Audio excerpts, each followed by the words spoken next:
Hello there. Welcome to the London Food Network podcast, powered by Embrace AI Consultancy. I'm your host, Sebastian Candelon, founder of the Fresh Fish Shop and Embrace AI Consultancy, where we help food and drink businesses grow smarter through automation and AI. The podcast is all about real conversations with the people shaping the future of food and drink, the innovators, the founders, and the leaders who are pushing boundaries and creating impact.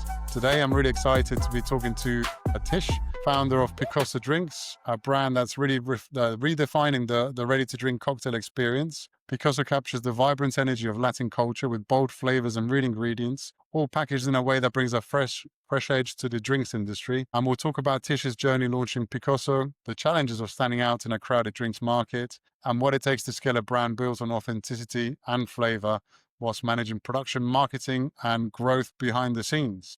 So first and foremost, I've kind of kept the secret of Picoso for you to talk about, Tish. So please tell us about the beginning, what Picoso Drinks is exactly, and what you're bringing to the market. Well, hi. So Picoso Drinks are spicy sodas, and we've got two flavors: zesty lime with Scotch bonnet chili and tropical mango with habanero chili. The drinks are designed to be drank alone as like a sophisticated adult soft drink or a non-alcoholic option. But a massive part of what we're doing is pushing inclusivity amongst drinkers and non-drinkers.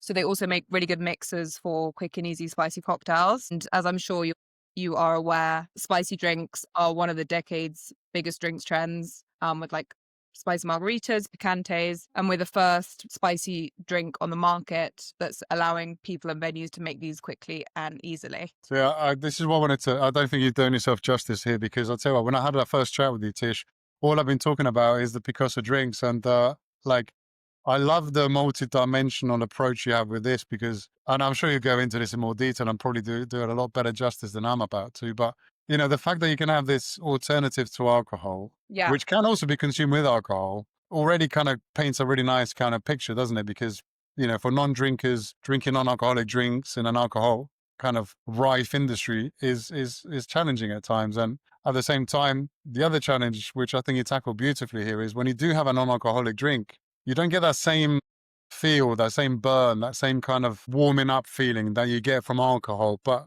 putting that spice in there, it's like you're tricking your brain, because you're getting all of that kind of effect that you would from alcohol without putting alcohol there at all. So it's kind of like you're ticking so many boxes for people that maybe want to drink less or don't drink but still want to socialize. You're tackling so many different things in one. And yeah, I love it. I think it's amazing. For sure. Yeah, thank you. So that's like a massive part of it, is obviously the kind of heat you get from the chili. Obviously, it makes it more exciting and adult for those that are choosing not to drink. But as you said, the burn replicates the sensation of alcohol. And unlike other non-alcoholic drinks on the market, there is that excitement. They also include capsaicin from the chilies, which is actually addictive. So when you're Oh, drinking, really? when you're drinking or eating something spicy. No way. Like MSG, the MSG Sorry? for drinks, like MSG. Is it Yeah, MSG? They're using it. exactly. So that keeps people wanting to have the next sip. I think that's something that's like works really well for people looking for an exciting alternative to alcohol. I actually gave up drinking. I mean, a bit about the background of the brand. Yeah, that was going to be my next question. So tell me about your journey. What's inspired it, and how did it come about, and what did you do before? So before, I worked all over the world, mostly in Mexico and Spain. I actually did nothing to do with food and beverage, hospitality. I worked as a PA, and then I also worked in travel and events. But I went to university in Mexico City. Nice. So I moved there when I was 18. So it was a very big change for me, going from, I actually went to like an all-girls boarding school in England, Wow. and then was living on my own in one of the biggest cities in the world. Yeah. So I had to grow up pretty fast, but it was a lot of fun. And I think that obviously a lot of the flavor inspiration for the drinks comes from the flavors that you can see in Mexican culture. And we did a lot of our flavor development for Picoso in Mexico. Nice. And as well as that, Mexico is a country where a lot of people there's a massive entrepreneurial spirit there, because the pay is so low for standard corporate jobs. Most people start their own businesses in hope of making more money and like living a better life. So I was surrounded by people there that were starting companies. So I think that's like where my entrepreneurial spirit kind of started. And fast forward from that, I was living in Madrid. I moved to Madrid. So I moved back from Mexico in 2018. And then I moved to Madrid in 2019. When I was in Madrid, I continued to live a very like party heavy lifestyle, a lot of socializing, which also meant a lot of drinking. And it got to the point at the end of 2021 where I decided to stop drinking myself.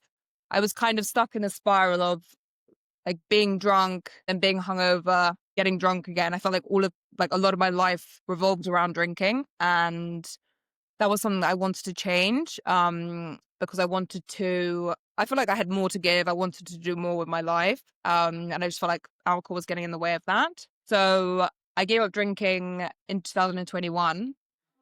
And then when I moved back to London in January 2022, because I'd been living abroad for so long, I had to meet a lot of new people in London, which was also strange for me because I had so many friends all over the world, but then I came back to where I'd kind of grown up in England.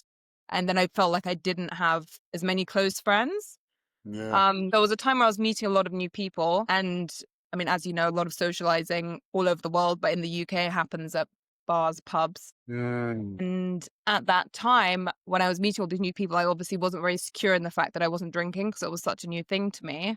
So I found it really tricky having to order like what was on offer, which was either, I mean, mostly 0% beer or just brands that were trying to replicate alcohol, which isn't necessarily what you want. Other than that, it was only really like sugary soft drinks like Coke, lime and soda, etc. And I felt like people were making a like judgment about me because I didn't drink. And I think that I mean, not like in a drastic way, but I just think in general, when someone isn't drinking, you kind of naturally feel like make assumptions about them being boring, or do you know what I mean? Like, Yeah, absolutely. And even makes them feel inadequate almost because they're drinking and it's almost like you're holding a mirror or something like that. You know what I mean? Yeah, it's strange. It's a very strange dynamic. Yeah, we were talking about it before the podcast. So, yeah, so carry on. exactly. And I think I would have been the first person as well before that to make those assumptions and, say to someone like, come on, like, why don't you have a drink? So I completely get it. But I felt like, and that's when I saw the gap in the market for a drink which could be equally enjoyed by drinkers and non-drinkers, and kind of instead of focusing on the non-alcoholic market, which is growing, which Yeah. is obviously a great thing. And there are so many other great brands out there now. But I feel like what Picoso is doing, which a lot of other brands aren't doing, is yes, we're exciting in our own right. Yes, there is the chili aspect, which is unique. But because it is inclusive to drinkers and non-drinkers, we're trying to take away that stigma of what people are drinking. So it's, two people could be having a Picoso, one of them could have it mixed with tequila or rum and the other one's having it straight up. And that we just wanted to create like that, like a brand which kind of encompassed that. And I think also like something else that's important to say is it's not just like black and white, like you drink, you don't drink. I feel like there's a much bigger mentality now that, you might not Yes. on a Wednesday night, but you will drink on a Yeah. Saturday. So, like that is a massive aspect of what we're trying to Yeah, push. yeah. It's Or you not, mix and match. You might have an alcoholic drink and then a non-alcoholic drink, and then maybe another alcoholic one later on. I'll tell you what I like as well about your brand is that actually it's almost like you've reversed engineered the landscape at the moment because you've created a drink that stands up as itself, which happens to be non-alcoholic, yeah, but you can actually alkalize it by, you know what I mean? It's the complete yeah, other way around. Turning alcoholic drinks into non-alcoholic, and you're turning that's a so normal true. drink into an alcoholic drink. So it's a really nice take on it, isn't it? Yeah, that's so true. And I feel like that's like also an issue that we have is that because basically no drink is pushing what we're pushing in terms of this inclusivity. So we are basically creating a new category. And what makes that difficult for us is when we're starting to go into retail at the moment. And when we're having conversations with buyers, they ask us, where do you sit? Do you want to be on the soft drinks aisle? Do you want to be in the mixer Oh out yeah. with the spirits? or do you want to be in the non-alcoholic section? And All of it. it's all of them. But it's something that, I mean, it's fun building a category because I really believe in the product and I believe that it really is filling a gap in the market. But there are like quite a lot of difficult things and education that we have to do, Yeah. especially in getting people to understand the drink. I think it's easy to understand that it's a non-alcoholic drink and that for people that aren't drinking or don't want to drink, I feel like that aspect is easy to understand. But I feel like the mixer part, we just told everyone, you know, it's a spicy margarita mixer, mix it with tequila. I feel like they'd understand that. But because can be mixed with any spirit, it can be drank alone. Like, because it can do so many different things. Yeah. It's a tough one. That's a good point. It must be very difficult, to be honest, because you're right. Most retailers, for sure, and even anyone you take on is going to kind of have almost that blurred line between so many different categories. So where do you put yourself? That's Yeah. a good question. What's funny is I don't drink, but my business partner does drink. So we have quite a nice kind of synergy there of having both sides of the people that enjoy the product. Yeah. At the end of the day, he is pushing the non-alc side, and Oh, really? I'm pushing the mixer side, um, which is ironic. I mean, we always say that we want to be both, and I feel like our focus is on trade because that's where we kind of experience the problem, both of us. And there, I think it's a lot easier if you get into the mixed drink or if you're in a cocktail menu. It's easy to persuade them to put the cans in the fridge for people that aren't drinking, especially because non-alcoholic drinks are limited anyway. If they already are stocking it, they might as well use that. And I think that's part of kind of the thinking behind the drink is that bars and hospitality venues only need to stock Picoso and then they have a non-alcoholic drink and they can then serve spicy Yeah, margaritas. then it's down to the bartender essentially, really, to kind of like, Yeah, exactly. yeah, nice. Well, I guess it's easier in a way than to get the product kind of to diversify in an environment where you've got this kind of middleman that can be the one to inspire. Exactly. Retailers have got a slightly, well, maybe not so much. Maybe the big retailers have a problem, but the smaller retailers, the space is much smaller and the categories mix much more. So it's not such a big issue, right? 100%. And we are, so yeah, as I said, we've been focused on the on-trade. We're mostly stocked in bars, pubs and hotels and restaurants in London and Manchester. They're our biggest hubs. Um, and what we basically taken, I mean, we're focusing on retail, but we're not like trying to get into supermarkets quite yet. Yeah. We are stocked in like Selfridges and like Superette, I mean, we're in like 50 delis across the UK. Nice. And that is us just trying to kind of build our presence in both, like on the on-trade, on the smaller retail, and then next year kind of push to get our first big supermarket. Nice. Well, that leads me on to my next question, actually. So kind of operations and supply chain. How does that look? Where, behind the scenes, running a drinks business is, I'm sure, incredibly complex, from managing production runs, suppliers, inventory, logistics. How does that work? And where is your time spent and how do you split your Yeah, of duties, course. if you like, between you and your business partner? And, what are your challenges? What are your bottlenecks? There's a lot of questions in one there. So I'll give you some time to answer that. So it is exactly. So it's just my business partner, Tom, and I. We're a team of two, and we are obviously covering a lot of bases. Wow. Between the two of us, which can be which is challenging, especially because business is definitely picking up at, a high rate, which is great. But we, in terms of supply chain, yeah. So we initially did our flavor development in Mexico. And then we worked with a company called Liquid Fusion in the UK. And we basically source all of our ingredients from them. And we do our canning in Devon. So we did a canning run of 48,000 cans in March this year, which is when we launched. And we're doing a canning run of 72,000 cans at the end of this month. How exciting. Which is super exciting. So I feel like, sales are going well. So that's great. But there's obviously a lot of logistics in terms of getting all of that. That's actually Tom's job. But he is working on that as we speak, just making sure all the ingredients, like labels, everything like that is all Uh, in line. And because basically the canning company that we work with, they're fantastic. They actually work 24 hours a day, 6 days of the week. And you need to book in a canning run at least 3 months in advance. So it's quite difficult for us wow. where we are now, because obviously, Geez. So anticipating volumes, right? And making sure you got enough, but not too much because it's all cash, isn't it? exactly. And Yeah. we've only been around for 7 months, so we don't even have a year to look back on.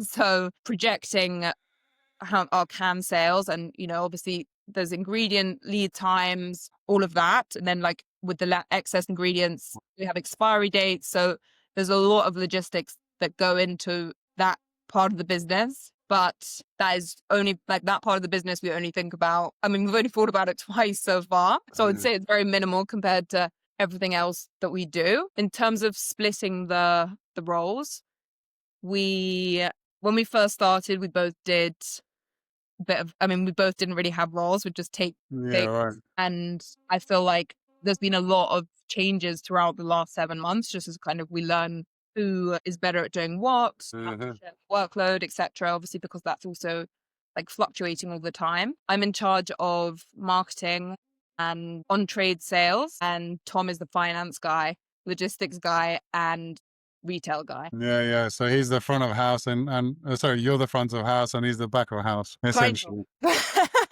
Yeah, a bit of both, but yeah, I mean, I actually think, That's good to have that. It's more difficult when two gravitate towards one. yeah, this is true. It's nice that you've got a natural kind of split already. That just avoids a lot of This is true potential disagreement. So that's a really nice place to be, actually. for sure. And I feel like we've kind of only really found our like footing with this divide in the last month or so, and it's been working really, really well so far. So And who lots of distributes learning. for you then? So the canning happens in the southwest. Fine. Yeah. How do you get the product to your customers? So we get our product to our customers. We now have a fulfillment center, which is based in Bournemouth. Okay. So we input those there, but we only actually sorted that fulfillment center out 6 weeks ago. So Yeah, prior to wow. that, we were sending everything out ourselves, which was a lot. I remember before we went out for investment, we were looking into fulfillment centers, trying to like understand it. Obviously, we had no data to go off at all.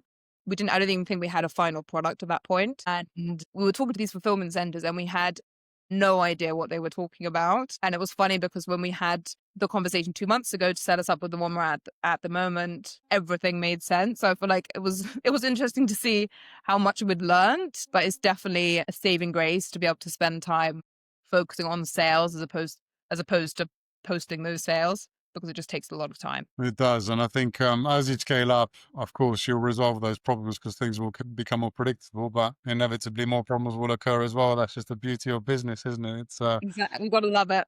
yeah, as the notorious B.I.G. once said, "More money, more problems." So Exactly. Fingers crossed for that. yeah, absolutely. Well, it sounds like it's a really good. You're in a good path already. You've kind of figured out some of the most difficult things to figure out, and especially in our food and drinks business, and that is A, production, and B, distribution. If you've nailed those two things, then what's left is really getting the product into shelves. And if you Yeah. start then dedicating that time on that, then the rest is going to follow. So nice, Hopefully. Yeah, it's just, impressive. oh, thank you. It's a lot of um just a lot of reaching out to people to feet on that. We did a lot of feet on the street sales, especially with the on trade. Oh Just yeah, knocking on doors, which it can be a little humbling when people don't want to talk to you. But yeah, yeah. I actually feel like I feel like people buy people. I mean, I read that a lot on LinkedIn. And I do think that having a face to face conversation is always like a much better approach. And I think it's worked well for us. And I think yeah, I feel like what's one good thing that I have seen is that, like, I think I've always reached out to people that are too big. People would like assume would be too big for us to be stocked at or stocked with, just to like see what they say. And I feel like surprisingly I've had like really good conversations that have translated into sales with Right. bigger brands like hotel brands. We're going to be stocked in the Standard in London soon.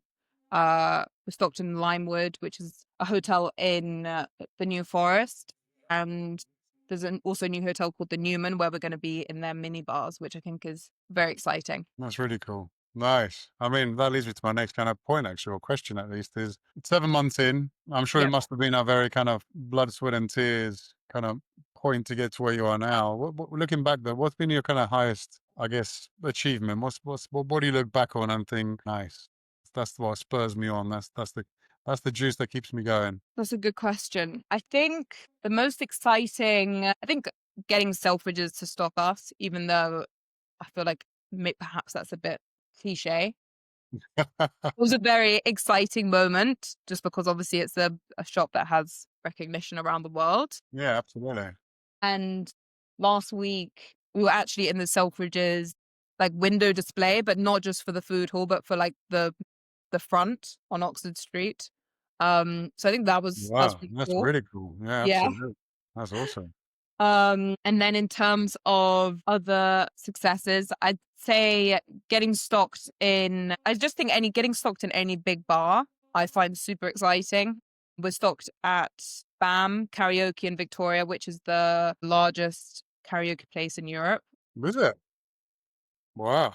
Also at Cersei's rooftop, which is again the largest rooftop in London. So I think just getting in those bars is always exciting. Those like bigger bars is always exciting. Obviously, Yeah. every stockist is exciting, but what I think is what makes me happiest is when we are in a cocktail and a non-alcoholic drink on their menu. So it's not just behind the bar, Yeah. but where they're really like proving that inclusivity on the menu and really like understanding what we're about and not Mm. just, I feel like, I think any sale is good.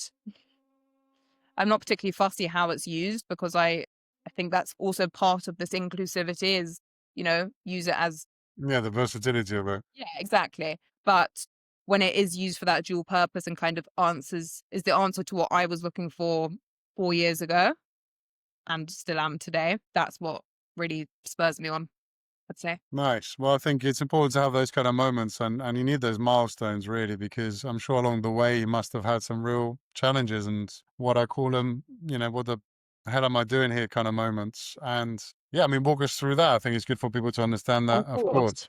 It's easy to always talk about the success and people think how lucky you are, but no one ever understands some of the shit along the way we've had to deal with. So, what's been what's been some of your biggest challenges and how did you get through it? The worst day that I can remember was actually pre-launching. I think this is probably a mistake that a lot of or maybe it's just my stupidity, but you can tell me. We were in the middle of going out for investment. This was in December last year. So we were going out for investment. We'd done our initial canning run and we'd just started going out to delis and kind of, trying to get the product out there. We were very excited because we had our new product and we'd kind of done still confused by, but worked out Yes. like the RRP and all of that. And we got our first stockist and then they came back with the maths and they explained to us very nicely the difference between markup and margin. Oh, yes. Um, No, you're not stupid at all. I still talk to business owners of all walks of life, all stages yeah, of business, and I tell you what, it's a hard lesson to learn, that's for sure. for sure. I mean, I'm so glad we learned it when we did. It was an awful day. I'm actually not very good at maths myself. I find maths challenging. So that's why, luckily, I've got Tom as the You're not CFO. alone. You're not alone. But that was a tricky day. But I'm glad it happened when it did. And I'm glad to hear it happens to other people as well. And then other than that, I would say what's been tricky, I just think it's a lot of bloody hard work, to be honest. I haven't taken a holiday this year. I work, 7 days a week. Obviously, I'm not working full days at the weekend, but I am working all the time. I feel like I've become a workaholic. So I actually love working, which I think is great. But I definitely am worried that at some point it might come and catch me out, Yeah, burnout. Yeah, that's burnout. yeah. It's a thing. It's absolutely a thing.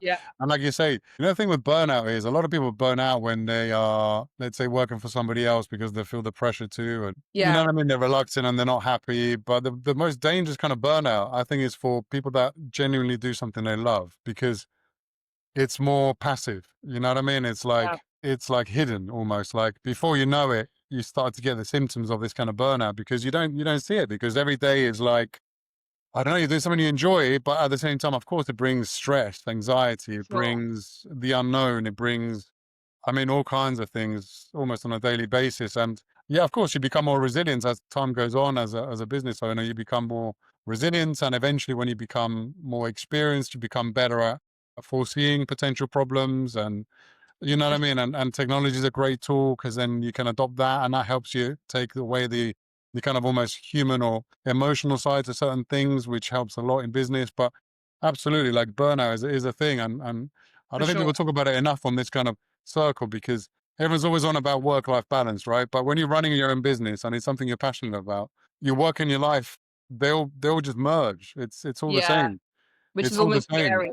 It could be, 4 o'clock in the morning where you just woke up to have a pee and you're thinking about something. Or it Yeah. could be, you know what I mean? That phone call you get on a Saturday afternoon because there was a problem with the delivery. It doesn't, it's like it's a 24/7 thing. And I think it takes a bit of time sometimes to get used to that and put the Yeah. right kind of measures in place to kind of mitigate For sure. potentially going into that burnout stage. So yeah, Yeah. it's definitely a thing. And I think like as you said, I think it's also tricky when it's something that you like love or passionate about or enjoy doing because it's almost like it's harder to see. But then once you get it, I think once you realize and you get burnt out by something you love or something you're passionate about, I assume it's so much harder to go back to it or like Yeah, it can be. I think it can be. I think the important thing is to always like, the thing I did wrong a lot of times in my Mhm. business, it took me a long time to learn and repeated times of burning out is you feel as a business owner always this incredible guilt when you're not working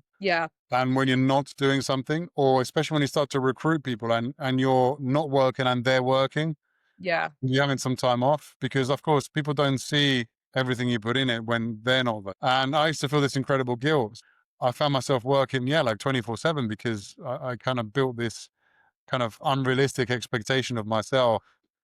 For In the sure. end, when I had to make these drastic changes, I realized that actually, do you know what? If you don't look after yourself and if you don't give yourself that time to recoup and you built in good habits, whatever it may be, like breath work, meditation, walking, exercise, walking your Yeah. dog. I mean, it could be anything for anyone, right?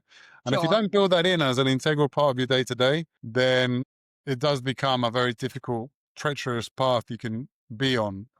So, yeah, that's what I'll say to any business owner and founders. Always make sure that you put in enough things during your day that give back and kind of nourish your soul, if you like, For and do it sure. in a way that you don't feel guilty because there's absolutely nothing to feel guilty about. No, I completely agree. And I think it's a very important message as well for anyone working, whether they have a business or not. And I think I'm definitely gonna make sure to find that time for myself as well. Yeah, it's very, very important. I tell you what, the best things that work for me are just stupid little things like routines that I try to Yeah. always do. Like morning time, I get up with my wife, we Hmm. make a matcha, we go and sit outside, no matter the Nice. weather, and we sit Yeah. out there and we ground, and we'll do some breath work, and then I'll do some journaling, and then you know what I mean. It's like a whole kind of process that kind of eases the day.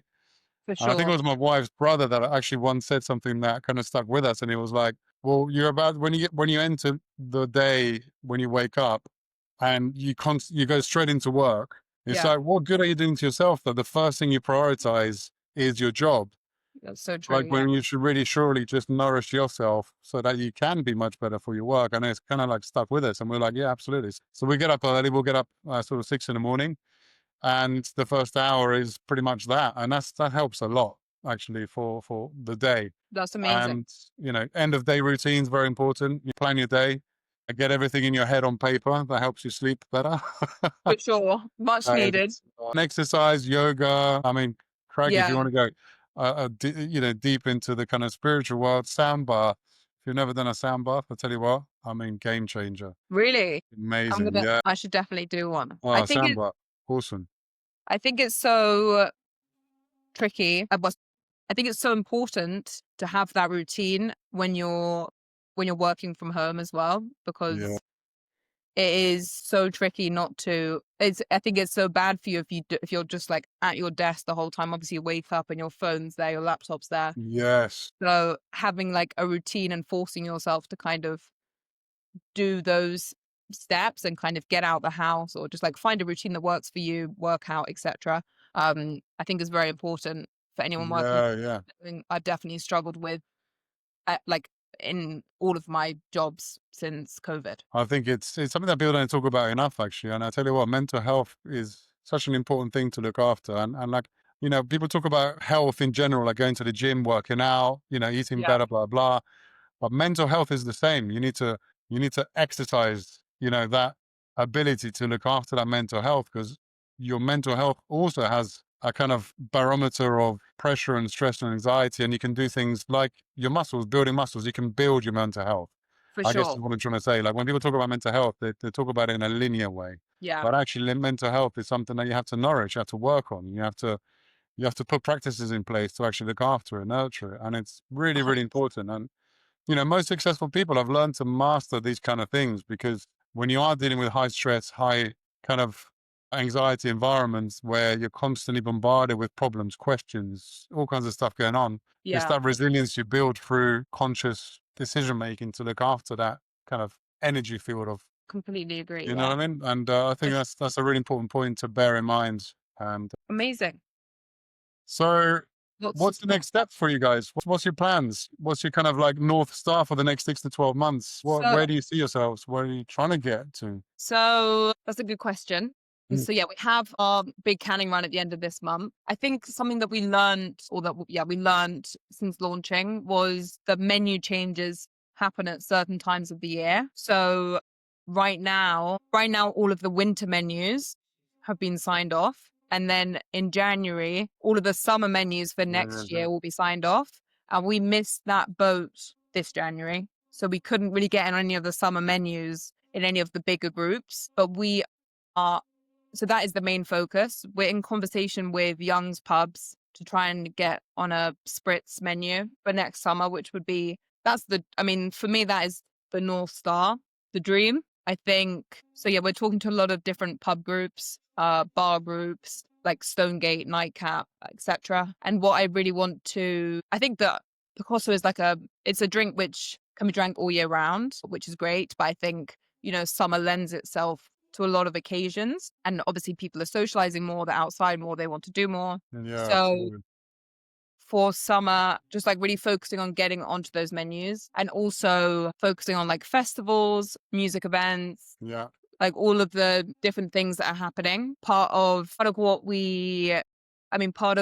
Picosso's mission is to ignite a thirst for life. So that means that instead of people socializing purely revolving around drinking, it's more like accompanying that with like a hobby or an interest. yeah, yeah. Doing it there, just like enhancing those experiences, whether that's a music concert or a dinner party, or like Yeah, pursuing a hobby to do with arts, going to the theatre, and then also like run club, sport, etc. I think we've yeah, I like was really just about to say pushed with that. sport, actually. Yeah, absolutely. Sport's such a big thing now, isn't it? Like, Yeah, exactly. And our mm. drinks, and because it contains electrolytes, so that's a plus for the sport. Oh, I'll tell you what, go to the gym. Go and speak to Third Space. That's a good brand to be associated with in London. For sure, that's true. I That's should. a great brand, and they love this kind of innovation, and especially things. If you mention the word electrolyte and some of the things, the key words you just said there, then that's it. That's in the bag. God, fingers crossed. No, that's a very good idea. So yeah, really, really want to like push that aspect of things. Think when I feel like there's this general feeling that people are living for the weekend, and then the weekend comes, and then you kind of like, I think this has changed quite a lot in the last 5 years, say, Mm, amongst my friends. But it used to be weekend comes, get drunk, hungover. yeah, eat food, rinse and repeat. Absolutely, yeah. So we kind of want to like move away from that and inspire people to do Mm, cool things, whether that is accompanied by an alcoholic drink or not, as long as it's because I think also when I gave up drinking, like had a really hard time because I realized that a lot of my friends, I was a friend with a lot of people circumstantially because we went out, they wanted to drink, I wanted to drink, Yeah. and we Yeah. went out. And I almost Yeah. had like a personality crisis when I stopped drinking because I was like, why am I friends with these people? What do we have in common? Like, Yeah. do we have like common interests? Yeah. All of Sad, that. isn't it? It's a lonely transition, isn't it? From that to For sure. And yeah. it's really hard to explain to people because there was Mm. no judgment on my side at all towards those people. It was actually Yeah. more directed at myself. Mm. Um, but I feel like you can't explain the changes that you've made to someone without hurting their feelings. I don't think you can explain why. Yeah, no, absolutely. I've had a very similar. Yeah, I've had very, very similar. I don't drink so much these days at all, Yeah, and as a consequence, yeah, I've had to kind of like, yeah, redraw my network and for friendship sure. circles, and yeah, you kind of like look inwards a lot as well, don't you? And you understand actually, yeah, well, what what drives this friendship if it's alcohol and that's the only thing, and that's actually very sad, isn't it? It's, Exactly. So I think that there definitely was that sad element to it, and I think it's yeah. really tough, but I also think that it was an exciting time Mm, because mm, I wasn't hungover and I was kind of like rediscovering, what yeah, actually gives me joy, what do I enjoy doing? Like I very suddenly had empowering, right? Very empowering moment. so empowering. I literally felt like I had sadly I don't feel like this anymore, but I feel like I had a superpower because I like had so much time on my hands. Now Yeah. I got used to it, but One, clarity, energy, focus. everything. Exactly. Just being fully present. I feel like, I mean, we've spoken about mental health, but it did wonders for my mental health, not drinking. Yeah. So there were just so many positives that came from it. And we just want to encourage, I mean, part of it this is basically what I was saying is encouraging people to like socialize with people that in like a Yeah, more authentic, kind way. of in an authentic way, right? Exactly. Yeah. Exactly. Yeah, for the right reasons kind of thing. Exactly. For sure. I mean, it's been a great conversation, Trish. I like it. I love the fact that, I really hope this conversation helps a lot of people in the various stages of, I guess I want to call it alcohol awareness, because like I said, I'm not saying that I'm never going to drink again, right? Because I do enjoy a drink, and I like the same as you. I like your philosophy. It's not about like sitting on a pedestal somewhere and saying, "Oh, well, I don't drink and you do." It's got nothing to do with that. It's about almost this semi-biotic relationship between alcohol and non-alcoholic, and try and get rid of any kind of taboo that gets in the way of, you know what I Exactly. mean? It's not so black and white. There's a gray area there, and I guess because it is that gray area, it's that kind of beautiful tipping point in that scale where it can be either or, and there is no judgment. It's coming from a good Exactly. place, and it can go any which way, and that's it. Period. It's nice. Amazing. Well, it's been so good chatting to you. Yeah, it's been a real pleasure hearing your story and learning how you built Picoso into. Wait, sorry, I don't know what's Oh, it's been a pleasure hearing your story and learning how you've built Picoso into a brand full of energy, personality, and purpose. What really stands out is your passion for bringing authentic Latin flavor to the market and your ability to balance creativity with the real operational challenges that come with scaling a drinks brand. And, I'm in awe. I think it's amazing. It takes an enormous amount of grit, determination, and I guess ability to walk into the unknown when it comes to running a business. And not enough people do it. And I think anyone that does make that final jump is incredibly, should be celebrated. And I think what you guys bring to the market is quite revolutionary in its own right. And I wish you all the best. And, as the last thing, I just want to make sure that the message gets out to people. So where can people find you? Can we buy online? Obviously we mentioned Selfridges, but what else can we do to support you through your journey? Thank you so much. So I always say this, the easiest place to buy us is online, direct on our website or on a website called Deli Market. They support a lot of independent producers and they sell a lot of fantastic products on there. So we'd really recommend checking that out as well and buying us there. Other than that, yeah, I think those are the easiest place to buy us. Awesome. Yeah, well, thank you to our listeners. Really appreciate the time and listening to this podcast. If you enjoyed it, please do subscribe and like us and share us with all your friends, family, and anybody at all, really. Share the love. So I'm Sebastian from the London Food Network, and thank you for your time. Thank you, Tish. Thank you.